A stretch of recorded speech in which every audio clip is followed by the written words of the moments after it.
Welcome back. Before the break, we met Morris Irvine, who is grateful every day to a very rare individual, someone who signed their donor card.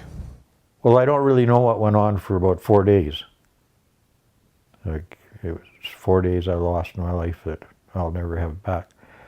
But I do know that when I did come to and realized that I didn't have no tubes in my nose or around my ears, and I took an initial breath, I took a little breath, and then I took a deeper breath, and then I took a deep breath, and I realized that I could breathe.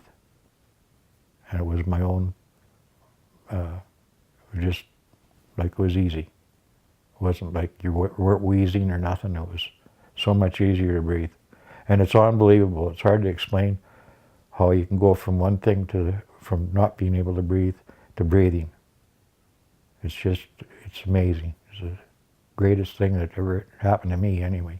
And I got to be so thankful to my donors and the nurses and doctors that did this operation. It was very busy. It was a very busy time because there's the waiting time.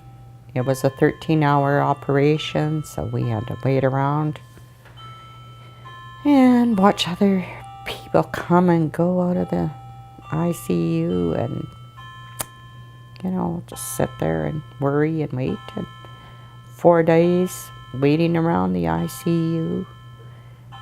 And then suddenly he was down on the board and awake and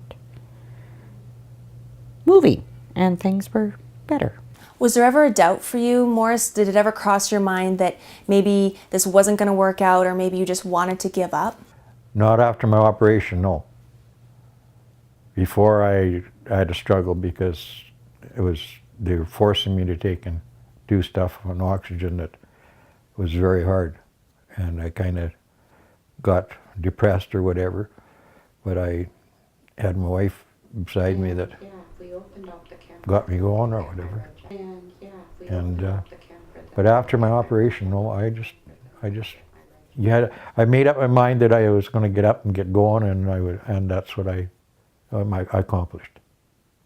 This here operation, though, I had a lot of thinking to do before I could, to whether I just should have this operation, whether it was the right thing to do. What would some of those reasons be that you were thinking maybe you shouldn't go through with a transplant? Well, it was the thought of using somebody else's parts of their body for you to live. And it was, is it the right thing to do? You know, like, is there anything in the Bible that says you should or you shouldn't? And that's where Sam came in. Of course, I've known Sam, he married all my kids, and known him for a lot of years. So I went to him and asked him. And it's not that I was religious or nothing, but it was because I really wanted to know. And there's nothing saying that you can't. And since his transplant, Morris and his family have been supporting organ donor awareness, and we have that story up next.